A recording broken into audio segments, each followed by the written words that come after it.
राम राम। मैं एस्ट्रोलॉजर किरण शर्मा। आज हम बात करेंगे वास्तुशास्त्र ज्ञान के बारे में। कुछ दिन पहले जो मेरी वैदिक एस्ट्रोलॉजी पर वीडियो आई, उस सब के लिए आपने मुझे बहुत सारा प्यार, स्नेह और आशीर्वाद दिया। उसके लिए मैं आपको बहुत बहुत धन्यवाद कहना चाहूँगी। आज हम बात करेंगे वास्तुशास्त्र के बारे में। देखिए, ज़िंदगी में हर बड़ी छोटी प्रॉब्लम का समाधान हम वास्तुशास्त्र द्वारा भी निकाल सकते हैं।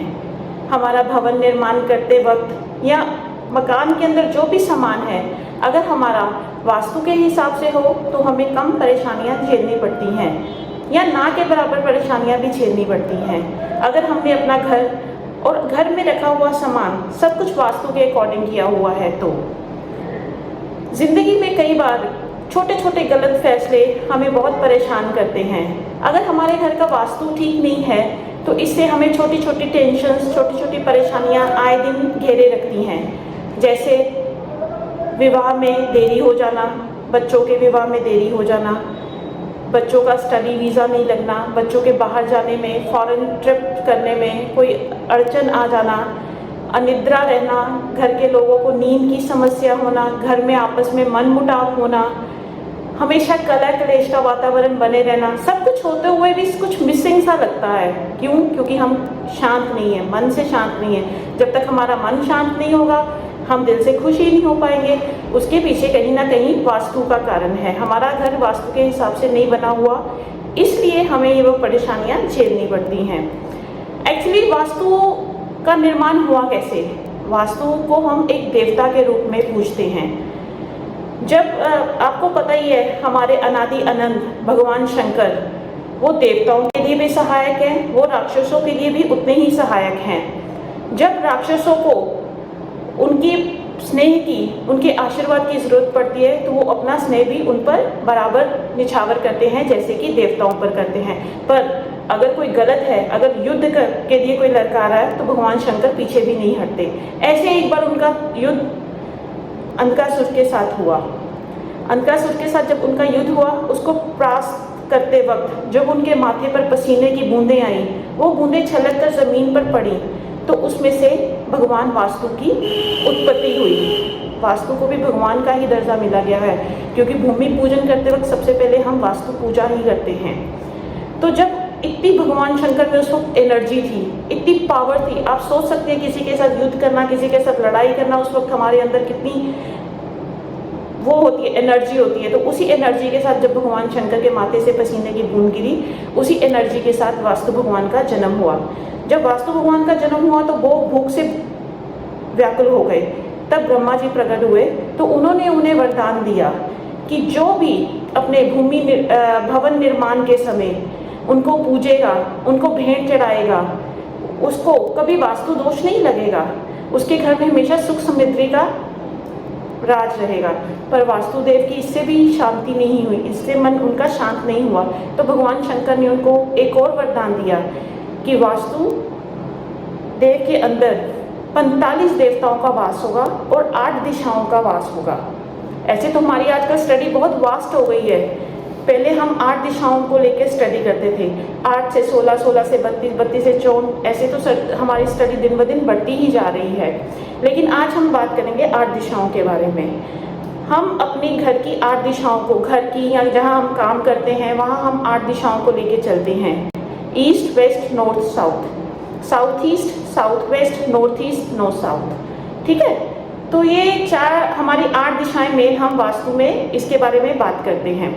फिर अच्छा, आपको एक बात बताना चाहूँगी कि जो भी अपनी नए भवन का निर्माण कर रहा है या अपने भवन का निर्माण कर रहा है, वहाँ आप गाय को उसके बछड़े के साथ कुछ दिनों के लिए बांध दो तो वहाँ वास्तु दोष आता भी नहीं है, क्योंकि वास्तु दोष का निवारण हमारी गौ माता भी करती हैं। वैसे भी आप कहीं देखें गौ माता बैठी हुई है तो उसके ऊपर से लांग के मत जाएं, ये भी बहुत बड़ा दोष है। आप उसके साइड से निकल जाएं, ऐसा भी तो कर सकते हैं ना, उसके साइड से होके निकल जाए तो वो आपके लिए ज़्यादा बेटर है। अच्छा, तो हम वास्तु पे आ जाते हैं दोबारा।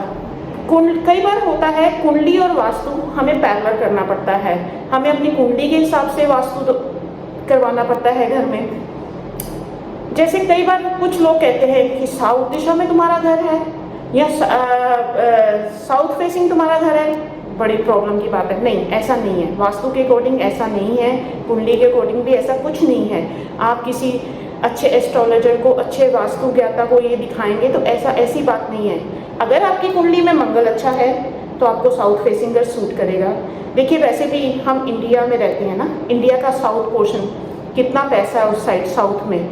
सारी मल्टीनेशनल फर्म्स, बड़ी बड़ी कंपनीज, सारे हमारे बॉलीवुड के सारे स्टार्स, एक्ट्रेस सब उधर के हैं, तो खूब पैसा है साउथ में, खूब पैसा भी होता है। ये डराने की बात है कि साउथ फेसिंग घर नहीं होता है, सूट भी करता है अगर आपका मंगल अच्छा है तो। ऐसे ही वेस्ट फेसिंग घर सूट करता है अगर आपका शनि अच्छा है तो। इसलिए जब भी आपने घर की फेसिंग लेनी है, अपनी कुंडली दिखा कर लीजिए तो आप सब ठीक हो जाएगा। अच्छा, कई बार हम कहते हैं ना, इस घर का खाना बड़ा लजीज बनता है, खाना बड़ा स्वादिष्ट है इस घर का, उसका भी एक कारण है। उसकी ज़रूर किचन कहीं ना कहीं अग्निकोण में होएगी। हर चीज़ के पीछे एक कारण होता है, आपको सिर्फ उसको ढूंढना और समझना पड़ता है। अगर हमारी किचन अग्निकोण में है तो हमारे घर का खाना बड़ा स्वादिष्ट बनेगा। ऐसे ही अगर हमारे बच्चे ने बाहर जाना है, हमारा बच्चा, कई बार आजकल बच्चे मोस्टली कहते हैं ना, मम्मा मैंने पढ़ने के लिए बाहर जाना है, मैंने ये करने के लिए बाहर जाना है, तो उस बच्चे को आप किस रूम में सुलाओ, ये भी वास्तु आपको बताता है। सपोज करो आपके घर की बहू आपसे झगड़कर लड़कर कहीं चली गई है, या आपकी बेटी ससुराल से वापस आ गई है, तो वास्तु आपको इतना भी बताता है कि आप अपनी बेटी या बहू को कौन से रूम में सुलाओ, या आप छोटी छोटी रेमेडीज़ करो तो आपको हल मिलेगा। देखिए, वास्तु करने से ही होगा।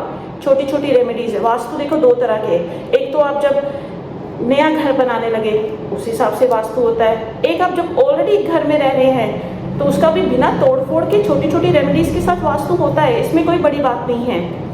जैसे कि घर का साउथ वेस्ट पोर्शन है, अगर आप उस पर वेट हो तो वो अच्छा है। अगर नॉर्थ ईस्ट के पोर्शन पर वेट हो, सीढ़ियाँ हो, लिफ्ट हो, तो वो उसमें हमारे घर का बड़ा बुजुर्ग थोड़ा बीमार रहता है, उसके लिए थोड़ी प्रॉब्लम क्रिएट होती है। ऐसे ही हमने देखना होता है कि घर की टॉयलेट किस डायरेक्शन में बनानी चाहिए। छोटी छोटी बातें हैं, कुछ और नहीं है। वास्तु, लोग वास्तु से बहुत डरते हैं कि घर में कोई आ जाएगा वास्तु करने तो ये वहम डाल देगा, ये वहम, ऐसी बात नहीं है। जो अच्छे वास्तु ज्ञाता हैं, जो अच्छे हैं, उनको आप ज़रूर दिखाएं। वो छोटी छोटी रेमेडीज़ के साथ आपको खुद भी रिलैक्सिंग फील होगा कि ये छोटे छोटे दिन, रोज़मर्रा के कला कलेश, रोज़मर्रा की छोटी छोटी बातें जो हमें टेंस्ट करती हैं, वो अपने आप धीरे धीरे करके दूर हो जाती है।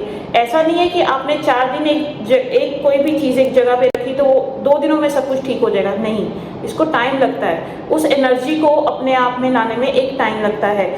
जैसे कि आप दक्षिण पश्चिम, अगर आपका दक्षिण पश्चिम कॉर्नर में कोई रूम है तो वहाँ आप अपने बड़े बुजुर्गों के पाँव दबाएं। इससे वास्तु देवता बहुत खुश होते हैं, क्योंकि वास्तु देवता के खुद पाँव इस डायरेक्शन में आते हैं। अगर आप दक्षिण पश्चिम दिशा में रूम है, वहाँ अपने माता पिता के, बड़ों के पाँव दबाओगे तो आपको आशीर्वाद मिलेगा। उनका आशीर्वाद मिलेगा तो आपको कारोबार में वृद्धि होएगी, आपका मन प्रसन्न रहेगा।